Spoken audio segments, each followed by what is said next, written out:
Hello YouTubers, it's Joshua428 speaking. Today's reaction video is going to be on TheMetalBlade5's top 10 favorite female video game characters.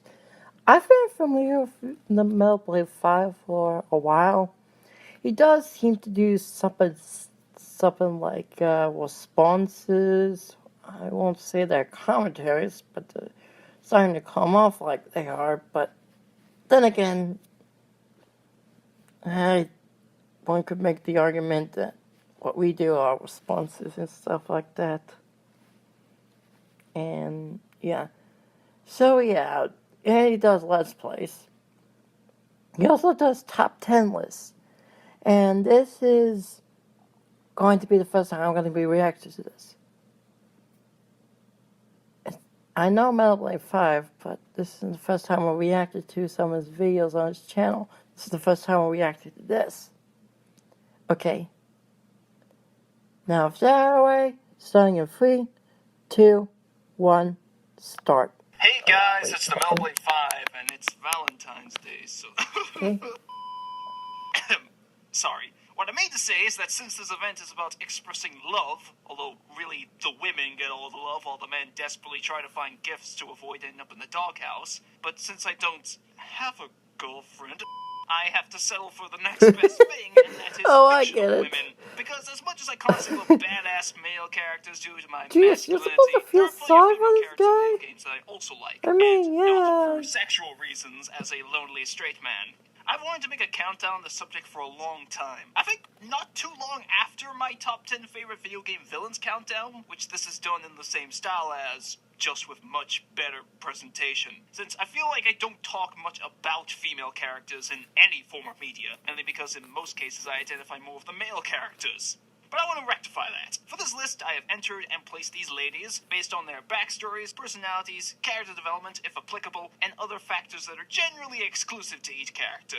Also, I've included characters from games that I've played and limited it to just one per series. Otherwise, this list would be full of mostly Fire Emblem chicks. Lastly, as with all my countdowns, this is my opinion, so I don't think it's necessary to get super annoyed if I have a female character that you don't like on this list for whatever reason you may have. Additionally, if there's a female character that you really like but isn't on the list, chances are that I've either not played the game they are from, or the one character per series rule screwed them over. Oh, and there will be spoilers for several entries, so be forewarned. So let's get the ladies some time to shine by looking at my top 10 favorite female video game characters. Here comes a new challenger. D.Va.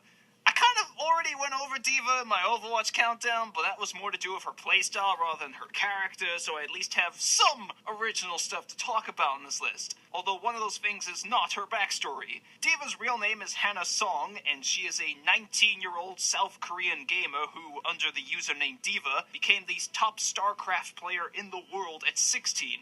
However, due to a giant Omnic threatening the East China Sea, the Korean government set up an army of mech pilots called Mecha as a defense force, but found that gamers were the most suitable pilots due to their greater concentration. So D.Va got a frickin' mech, helped defend Korea against the Omnic, and gained global fame after somehow being able to stream her combat operations online. Putting aside the fact that being a mech pilot is like the coolest thing ever and makes me so jealous, the sole reason why I like D.Va as a character is because she's a gamer, making her the most relatable out of all the Overwatch characters for me. Most of her dialogue even makes references to games and gaming-related terms, which make me go, hey, I get that reference. D.Va also possesses a very upbeat and carefree nature despite all the shit that's going on in Korea in the Overwatch universe. She always acts cheerful on the battlefield, and especially when trying to make her fans happy, which she takes pleasure in, mostly in the case of Reinhardt and Lucio.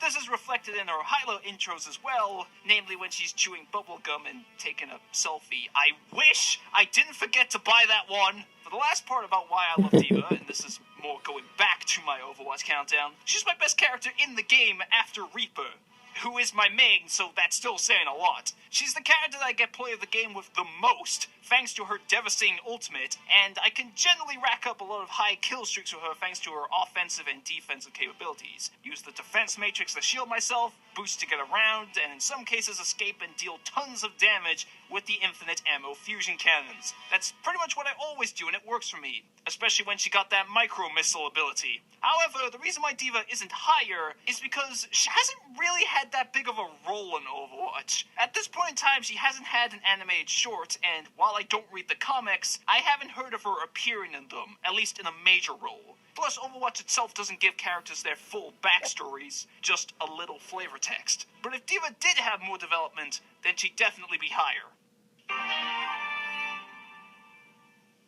If you do something, do it right. Ibuki. Admittedly, a big factor in why I like Ibuki is because she's a ninja, and I think I've said enough times on this channel about how I think ninjas are awesome for it to become common knowledge. Ibuki was born and raised in a hidden Japanese village that is composed entirely by ninjas. In this village, they have schools for teaching the younger generation to become future ninjas, which totally does not sound like any other series in which Ibuki was trained in ninjutsu since childhood. However, Ibuki doesn't actually like her ninja training due to finding it repetitive and strange, and thus she wishes to live like an ordinary high school girl, causing her to often sneak out of the village to find hot guys, which leads to her getting involved in the wider plot of Street Fighter. Like with D.Va, Ibuki is very upbeat and carefree.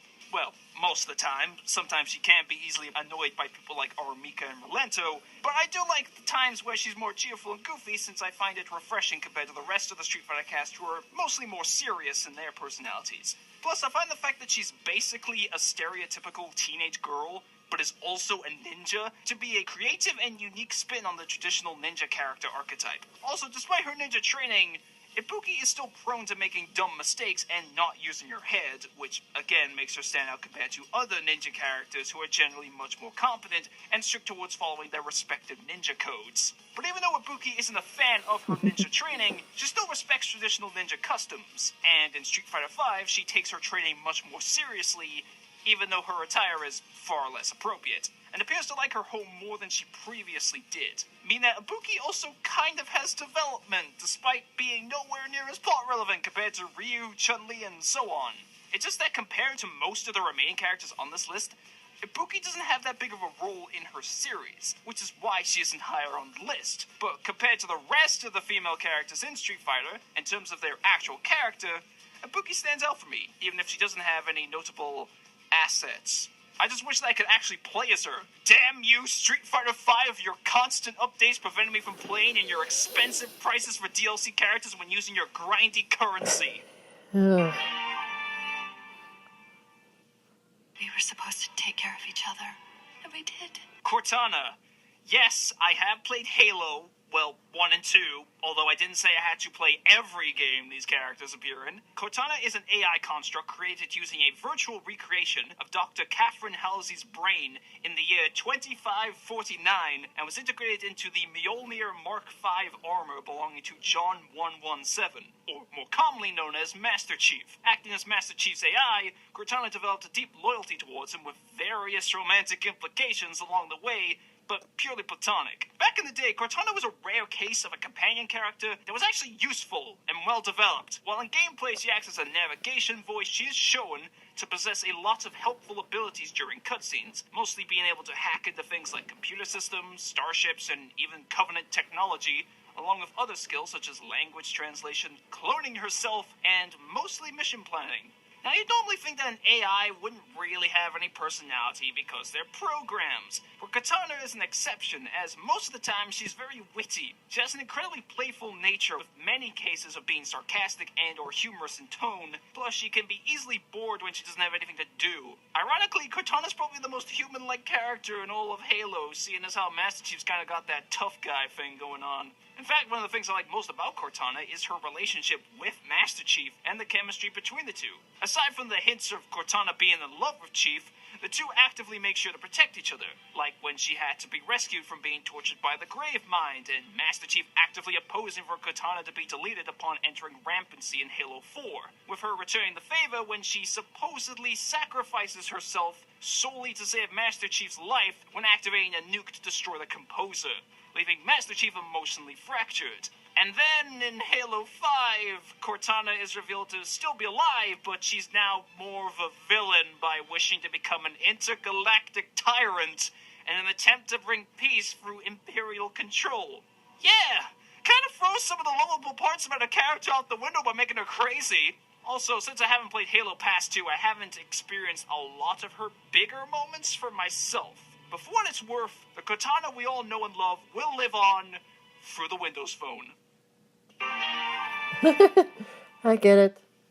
Since he's an Vivian. AI. Okay, so I'm kind of cheating here because in the Japanese version, Vivian is actually transgender, but she identifies as female in Japanese, and I just wanted to talk about her since Vivian is my favorite partner in the Paper Mario series. When Vivian first appears in Thousand Year Door, she is a member of the villainous trio, the Shadow Sirens, alongside her sisters Marilyn and Beldam, working for the X-Naut leader Grodus. However, Vivian Wait, is she's constantly transgender? abused by her sisters. Beldam Jeez, insults that's a Vivian by twist I calling never her heard of. ugly, or It took me referring a to her as while a to man figure it in the out. Japanese version whenever she acts out of line, And listen to constantly this. blames her every time something goes wrong, despite Vivian having nothing to do with it. And Marilyn just goes along with it. This causes Vivian to get really upset and be extremely hard on herself whenever she makes a mistake out of fear for what punishment Beldam may inflict her with. This changes though in Chapter 4 when Mario, after having his name and appearance stolen by Dupless, helps her search for a super bomb that Beldam lost and cheers her up when she finds that the bomb is broken,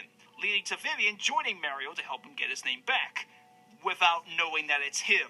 But upon her learning Mario's identity when he rematches Dupless, Vivian is once again hard on herself since she feels like an idiot for inadvertently helping her enemy, causing her to not even fight alongside Mario against Dupless initially. Though after contemplating with herself, she decides to ditch her evil ways and permanently join Mario's party because Mario was the only person that has ever been nice to her, and Mario even sticks up for her when the rest of the party question Vivian's loyalty. Upon signing with Mario, Vivian becomes much happier and learns to respect herself more. Plus, as a partner, I find Vivian to be the most effective in battle, especially in boss fights. Her fire powers easily whittle enemies' HP, and when learning Fiery Jinx after being upgraded, she is so useful for many Speaking of bosses and which, tougher enemies. I would be screwed what if I do didn't have tones? Vivian. She's even Do the you think partner I you can recommend for the final go? Do you boss. think you can Furthermore, have what I like some most about Vivian's fun character times is with that I find Vivian? her very relatable, since You know, I'm since both of admittedly you are also very hard on transgender. myself whenever I mess up, so I can understand Vivian's mindset as well as feeling I'm a bad really boy. sorry for her during the moments in which she's mistreated. This is why I wish Paper Mario still had partners, so we could get more well-written characters like Vivian. As much as I dislike relying on others, I'm grateful for your aid. Blaze. There aren't too many Sonic characters that really stand out to me from a character standpoint due to their generally simplistic backstories, although there are exceptions, and Blaze is one of them.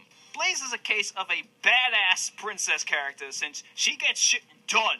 And that's just one reason why she's my favorite female Sonic character. Blaze is from a parallel dimension where she was born into the royal family and was given the duty to guard the Soul Emeralds, her dimension's equivalent of the Chaos Emeralds. Blaze was also born with pyrokinetic abilities, but struggled to use them when she was a child, causing her to be teased by other children, which resulted in her resenting her powers and living as a shut-in, until her and Sonic's dimensions became connected through a tear in the space-time continuum, and Eggman stole the Soul Emeralds. While Blaze set out to reclaim the emeralds, she ended up meeting Cream, who acted very friendly towards her, much to her dismay as Cream tried to teach Blaze about the meaning of friendship, which she saw as useless due to believing that she didn't need help from others, especially after Knuckles and Amy suggested that she look for Sonic. This leads to Blaze being hostile towards Sonic upon meeting him. Then, after Blaze manages to recover all the Soul Emeralds, the Emerald's power is drained by Eggman and Eggman Nega, in which Sonic returns and teaches Blaze about the power of friendship. Cheesy, I know, but at least there's some major development for Blaze as she recognizes Sonic, Cream, and the others as her friends and learns to accept help from others, allowing her to finally harness the Soul Emerald's power to transform into Burning Blaze, the equivalent of Supersonic, where she and Sonic defeat both Eggman with the real superpower of teamwork. Part of the reason why Shadow is my absolute favorite Sonic character is Yeah, because he's so cheesy caring times. towards some people despite his edginess. And Blaze follows a similar trend for me, which I really like, as she was initially cold towards others and never bothered to open herself up, then changes and becomes more caring as a result of what Sonic taught her, where she's now much more friendly in most of her future appearances. Because in Sonic 06, they retconned her backstory to make her from the future. Sonic 06 is stupid, but fortunately it appears that didn't stick. Also, since Sonic Rush was my first Sonic game, I do have a bit of a nostalgic attachment to Blaze. And then she wasn't in Forces. God damn it. All right. Well, Let's so it do was. it, Nick. Maya Fey.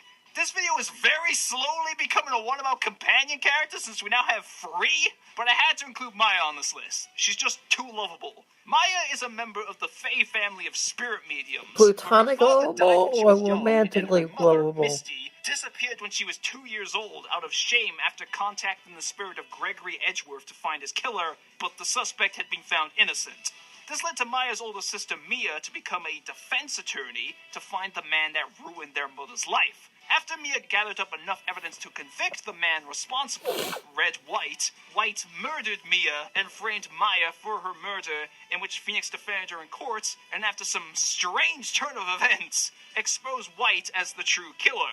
From then on, Maya became Phoenix's assistant. Despite being 17 years old in the original trilogy, Maya has a very childish nature, but I don't mean that in a bad way. I think that Maya is so funny with the dumb antics that she gets Phoenix dragged into as a result of her impulsive curiosity during the investigation sequences, and her overambitious nature about wanting to help Phoenix with cases, although this usually annoys Phoenix more than anything. A large chunk of the comedic moments in the older Ace Attorney games stem from Maya. Even in her return to the series in Spirit of Justice after a 2-game absence, where she's now 28, she still has not changed one bit in terms of her personality and intelligence. I mean, she watches the Kurain's rip-off of the Steel Samurai, for God's sakes. But even though she's comic relief in many aspects, Maya is still helpful to Phoenix rather than being a hindrance. Her tenacity has played a big factor in Phoenix being able to turn cases around on multiple occasions, along with her spirit medium abilities being critical in Phoenix discovering new pieces of evidence. Although part of that does involve channeling Mia's spirit and having her do all the helping for Phoenix. The only downside to Maya, aside from her childlike mindset, is that she's a Should have magnet said for this trouble. earlier, but Every game that Maya appears in, what is the she point is of growing up if arrested you for can't a act crime she childish didn't commit, sometimes? and Phoenix has to save her, which does get repetitive. Though there's one minor drawback compared to how great Maya is to have just for the banter. And despite my gripes with the Ace Attorney anime, I gotta say that Maya is adorable in it with how they adapted her character. God, I hope she's in the next game and doesn't get arrested. If you think I can't hold my own, you're sorely mistaken. Lynn. There were lots and lots of Fire Emblem chicks that were contenders for this list. But I went with Lynn because on top of me Okay. really liking her character, she is one of the main characters of her game, as well as the fact that I use her a ton in her game. Lindis is the daughter of the Lorca tribe's chief Hassar and his wife Madeline in the Sakaean, or however you say it, plains. Unfortunately, one day a group of bandits raided and burned down the tribe's village, killing most of the tribe, including Lynn's parents, where she was forced to live in seclusion on the plains until meeting the player's tactician character, who she follows in an attempt to avenge her tribe. But shortly after beginning this journey, Lynn discovers that she's actually the granddaughter of Lord Howson, the Marquess of Kalen, or however you say that, meaning that she's pretty much royalty. So we have another badass princess character. Due to being alone for so long, Lynn agrees to meet her maternal grandfather, who she saves by defeating her great-uncle Lundgren, who had been poisoning Howson to claim the role of Marquess for himself. Lynn possesses a very caring, serene, and considerate soul, as she rarely thinks ill of others, and prefers to see the best in people, with the obvious exception of bandits, and this has led to her forming numerous alliances and friendships with other heroic characters like Eliwood, Hector, and their allies during her story. This also means that Lynn is very protective towards her friends whenever they are placed in danger by enemy forces, in which she also shows off her incredible bravery because she's a strong, independent woman that don't need no man. While Lynn is super innocent in her demeanor when you're on good terms with her, she's a freaking killing machine on the battlefield. She's one of, if not, my most helpful and effective unit in Fire Emblem Advance, or Blazing Sword if you're Japanese. Like most Fire Emblem protagonists, Lyn starts off as a lord, but she specializes more in speed and skill rather than being an all-around fighter like other lords. This means that I have had so many moments where Lyn dodges attacks to avoid taking damage, along with dealing tons of damage to the enemy by getting so many critical hits. Even just normal attacks seem to do considerable damage from my experience, even without the weapon triangle advantage. Means she's also saved my ass a bunch. Why can't we have more female royalty characters like this? Lyn shows that you can be a princess, or similar to one at least, and still kick ass.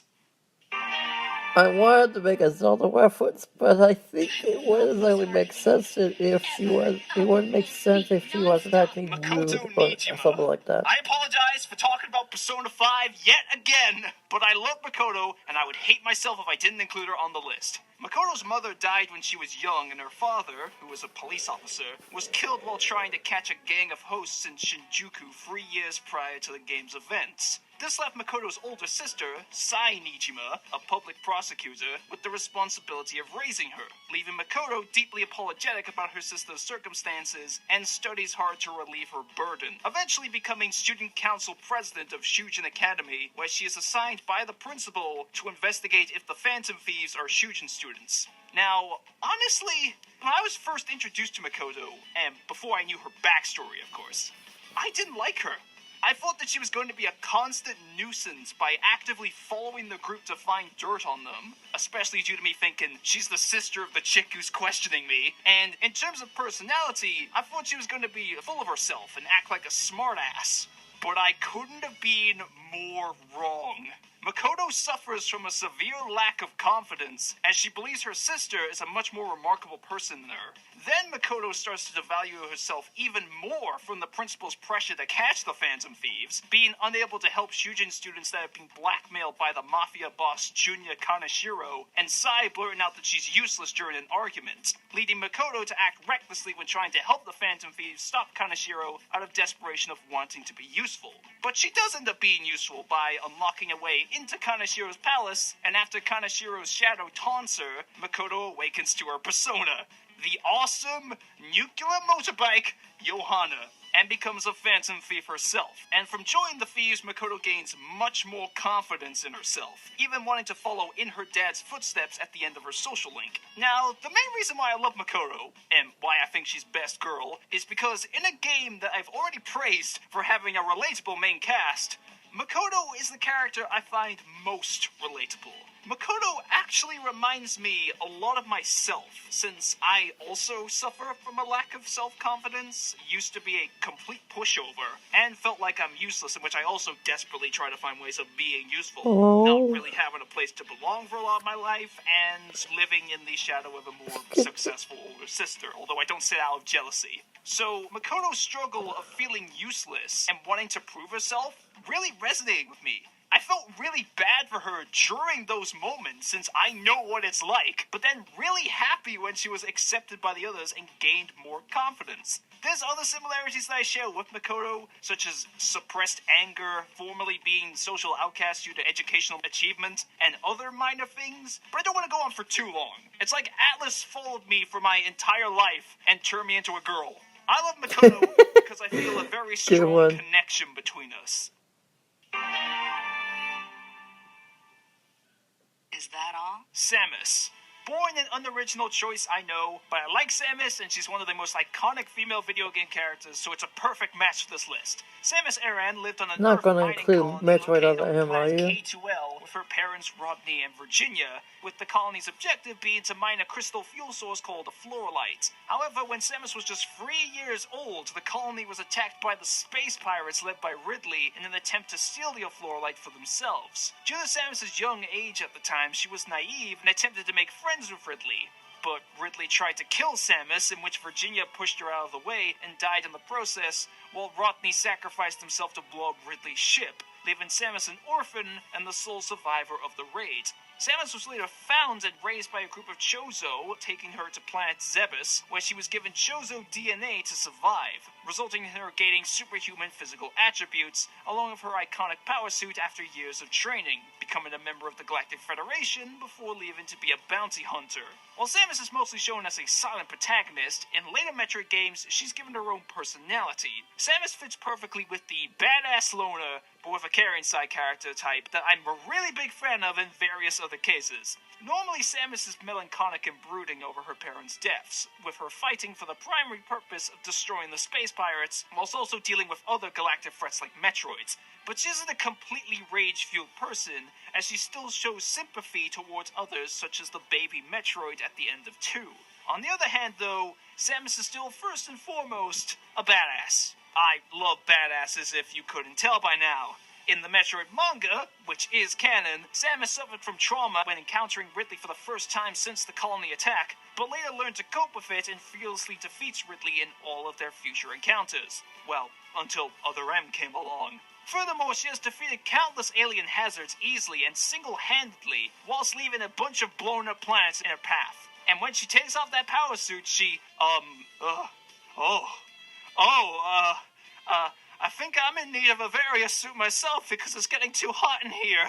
However, what's probably the biggest reason why Samus bad is on the boy. list is that she was the first major case of a female video game protagonist, further heightened by the fact that everyone thought she was a dude at first. Even I thought Samus was a guy when I saw the cover of Prime 3 when I was a kid. But it works so well, because you get to see how much of a badass and well-written character she is before learning her gender, which is everything I like about her.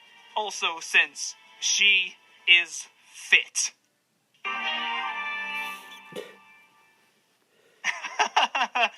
Just like with the villains countdown, this is going to be such a predictable #1 spot. Anyone who's watched at least a couple of my videos, in which I don't know how you stay sane, will most likely be able to guess who the top character is. I've talked about how much I love this character so freaking much. Not just because I love her character, I but don't also follow, how she so completely this should changed surprise my me. outlook on fiction. That everybody would have seen this coming.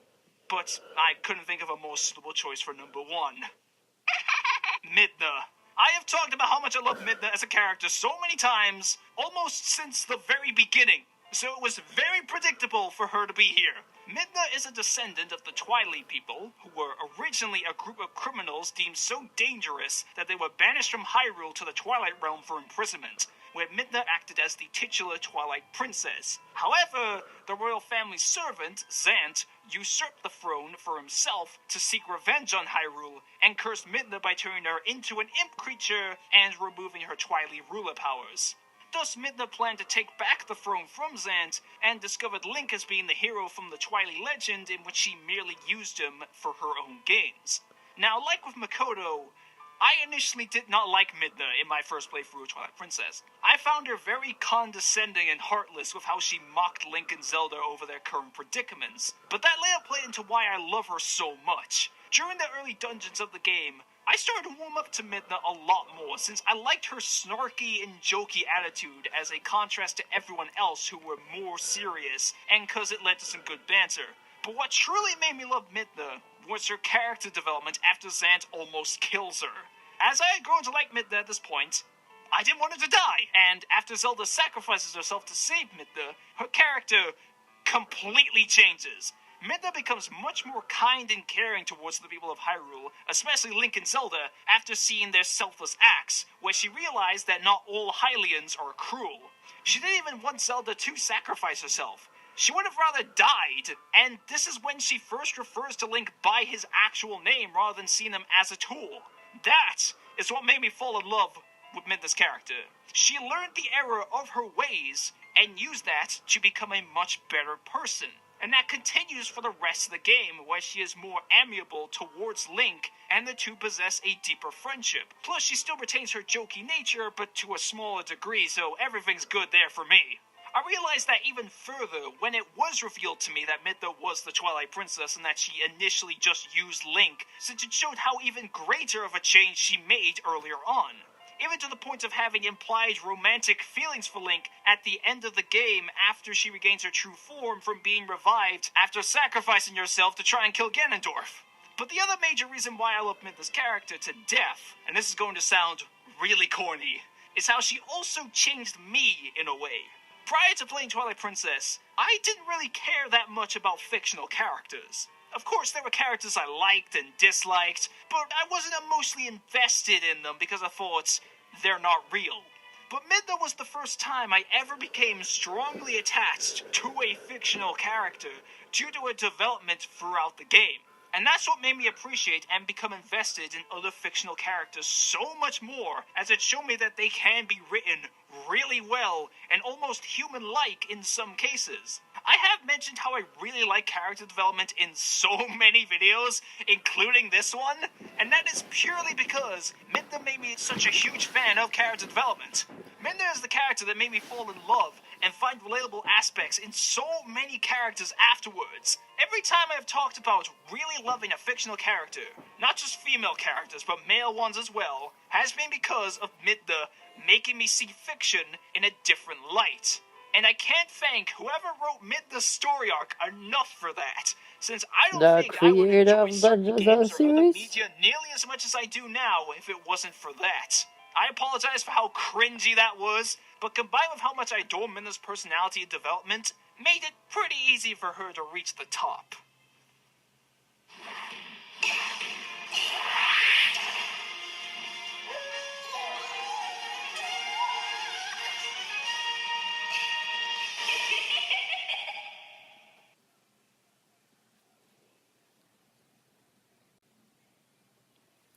Well, that was TheMetalBlade5's top 10 favorite female video game characters.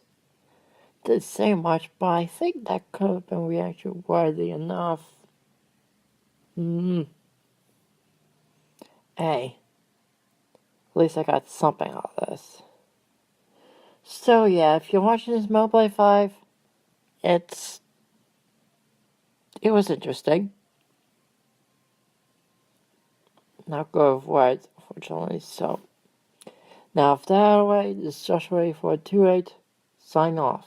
For more of my work, click any of the channel or media links in the description below. Like, comment, share, and subscribe if you want to support this channel. Got anything for me to react to that's less than 10 or 5 minutes? Leave a comment down below. No porn, no fetishes, no misinformation. Like to help by proofreading my scripts or making background art? Go to my video called Joshua8428 Productions.